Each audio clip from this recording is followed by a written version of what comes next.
Je ne suis jamais en manque d'inspiration. Est-ce que ça t'est déjà arrivé d'essayer d'écrire, de créer pour ton business ou pour ta vie en général et de pas savoir quoi faire ?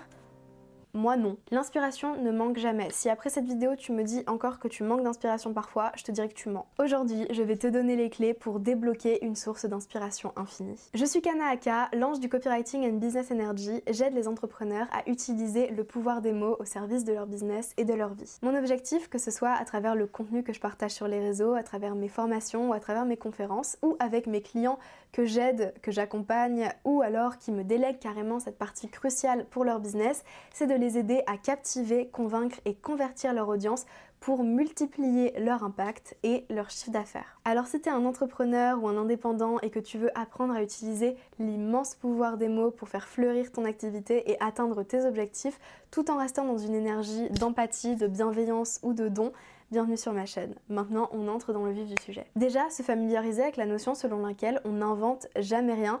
L'inspiration, elle vient toujours de quelque chose en fait. C'est hyper prétentieux entre guillemets de se dire que j'ai inventé quelque chose. Non. L'idée, elle m'est venue d'un mixte de choses que j'ai perçues, de souvenirs que j'ai eus, d'idées que j'ai eues dans le passé.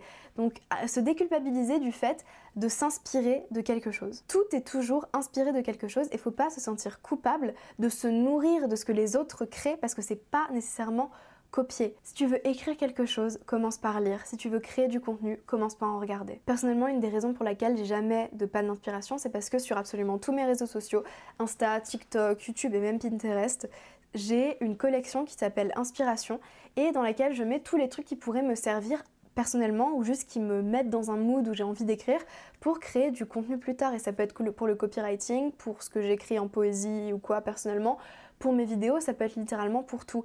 Mais c'est un peu des bibliothèques d'inspiration en fait sur lesquelles je peux revenir quand j'ai envie et c'est génial parce que dès que je me dis ok, quelle vidéo est-ce que je peux sortir cette semaine, bah juste je vais là-dedans et directement j'ai de l'inspiration et pour plein de trucs et c'est pas copier. Parce que évidemment que je vais pas reprendre texto ce que je vois dans ma bibliothèque d'inspiration. Je vais prendre des idées, plusieurs idées peut-être, je vais les mixer ensemble, je vais ajouter des touches que j'ai, je vais prendre des idées qui me viennent de Pinterest et une d'Instagram et je vais faire un mix pour apporter quelque chose de nouveau ou alors carrément une idée, un concept que je vais voir quelque part va m'attirer, enfin va créer en moi un concept nouveau que je vais pouvoir partager. L'originalité, c'est juste du mélange de plein de concepts. On est beaucoup trop sur cette terre pour avoir une pensée que seuls nous allons avoir dans notre vie. Il y a déjà eu trop de philosophes pour ça.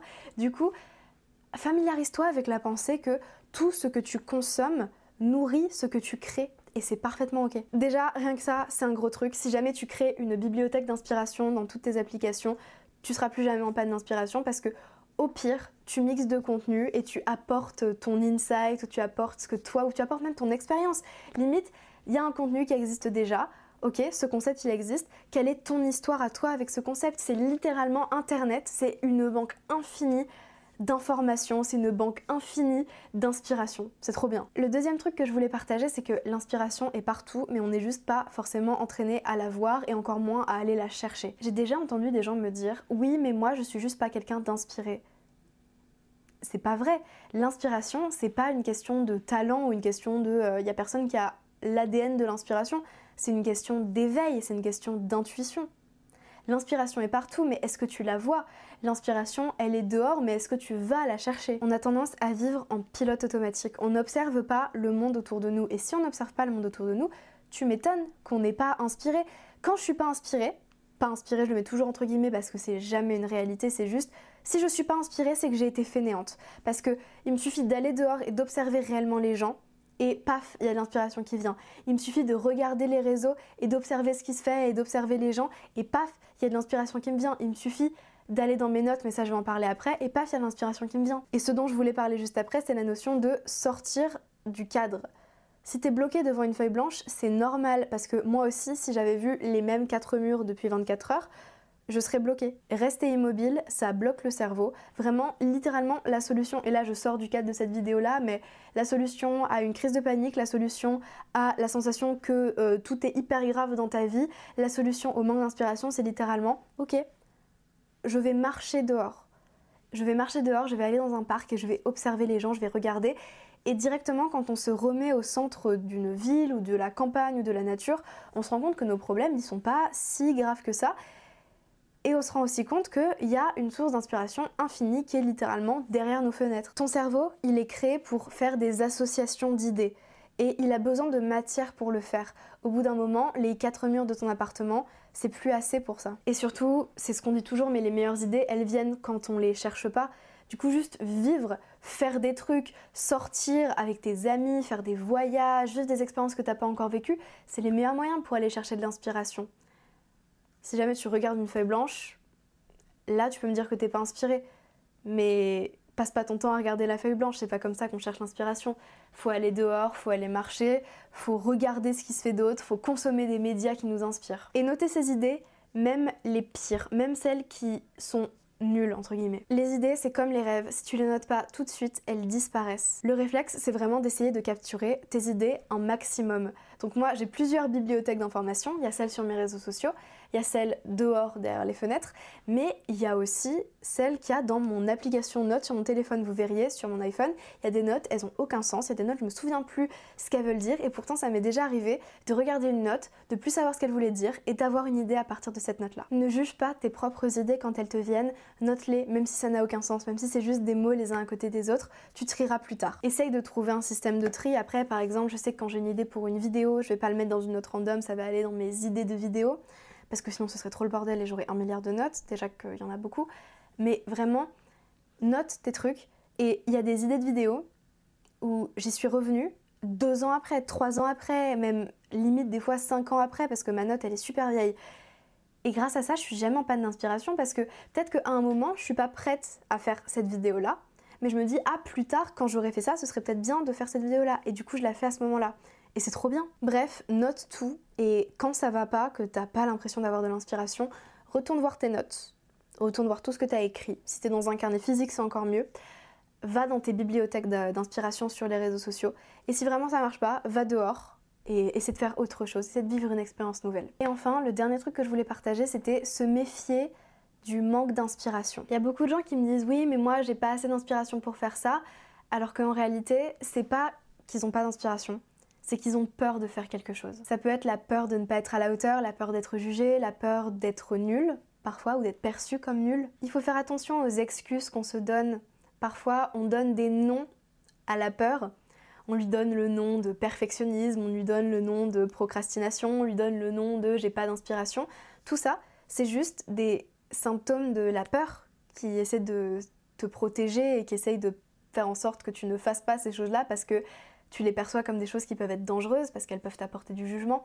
Et je vais pas commencer à parler de la peur parce que j'ai littéralement fait des conférences là-dessus. Si jamais vous voulez aller voir mes conférences, je les ai mises sur YouTube. J'ai toute une conférence où je parle de comment avoir peur et y aller quand même.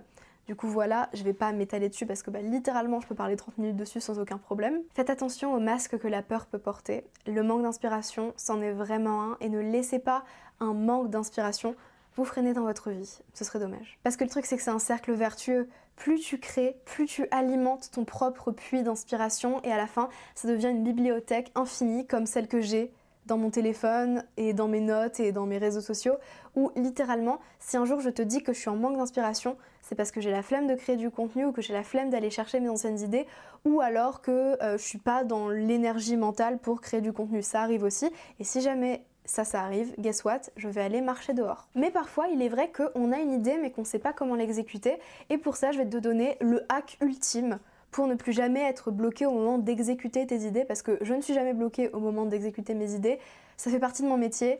Le hack ultime, c'est vraiment les structures. Arrête de te prendre la tête à essayer de faire du contenu en sachant pas ce que tu dois mettre dedans et tout ça, juste en partant d'une idée. Trouve des structures, il y en a des milliards, il y en a sur ma chaîne d'ailleurs, je vais t'en conseiller une qui passe partout. Mais forcément que tu galères si dans ton esprit c'est un peu brouillon et que tu sais pas, ou alors que tu as trop d'idées mais que tu sais pas comment les organiser, c'est à ce moment-là que la structure va intervenir, et ce que je te conseille, c'est vraiment la structure, enfin ma structure de copywriting préférée, parce qu'elle encapsule littéralement tout, qu'elle peut servir pour absolument tout type de contenu, et que toutes les autres structures de copywriting partent de cette structure-là. Selon moi, c'est la meilleure quand on débute, et c'est la meilleure quand on veut qu'elle passe pour absolument tous les contenus et qu'on veut débuter pour être bon à la maîtrise du pouvoir des mots. Ça s'appelle la structure mère, j'ai fait une vidéo dessus, pareil, je la mettrai en description. Ça fait des années et des années que je crée du contenu, ça fait des années et des années que j'écris quasiment tous les jours, et pourtant, Encore aujourd'hui, il n'y a pas un truc que j'entreprends d'écrire où je ne fais pas ça avec une structure. Donc vous, en tant que débutant ou semi-débutant, par pitié, rendez-vous service et utilisez des structures. Et ça peut être pour tout. Ça peut être pour vos contenus, ça peut être pour vos ads, ça peut être pour vos pages de vente, vos VSL. Même pour vos livres, il y a des structures. Utilisez des structures. Quitte à modifier la dite structure une fois que vous avez posé les bases de votre travail. Les structures, c'est vraiment un outil pour mettre tout sur la table, les mettre dans un ordre qui est cohérent et après vous pouvez vous amuser avec évidemment. Si t'es toujours là, merci. C'est le moment où j'aimerais te dire pas seulement de t'abonner, même si ça me ferait plaisir, Kana sur tous les réseaux et il y a mon Linktree en description, clin d'œil. Mais aussi et surtout, si jamais tu veux prendre contact avec moi pour me poser des questions, me booker en conférence, une prestation sur mesure ou juste pour en savoir plus sur ce que je fais, il y a mon site en description. Et si tu es là, c'est que tu comprends le pouvoir des mots et que tu as envie de mieux les maîtriser pour ton business et ta vie en général. C'est pour toi que j'ai créé ma formation Capsule 100% gratuite. Capsule parce que c'est court, c'est précis et c'est laser, uniquement les bases actionnables immédiatement dont tu as besoin pour te débarrasser des trucs qui te bloquent et dont tu n'as pas conscience, recréer tes fondations et repartir sur les bonnes bases pour te démarquer avec des structures claires à suivre et des systèmes simples parce que moi non plus, j'aime pas la technique que tu peux appliquer rapidement. C'est gratuit et c'est le premier lien en description. Et voilà, bref, si tu es entrepreneur et que tu as besoin sinon d'un audit pour améliorer un tunnel, une séquence mail ou faire le point sur ta stratégie ou ton copy, ou alors que tu veux déléguer ces tâches-là à quelqu'un qui va vraiment s'imprégner de l'énergie de ton business ou autre, le lien est en description et ça y est, c'est la partie où je vous demande vraiment de vous abonner parce que je partage des contenus copywriting et business energy toutes les semaines sur YouTube, tous les jours sur Instagram et que je donne plein de conseils et que ça va vraiment vous aider. Du coup, abonnez-vous. Voilà, et moi je vous dis à la semaine prochaine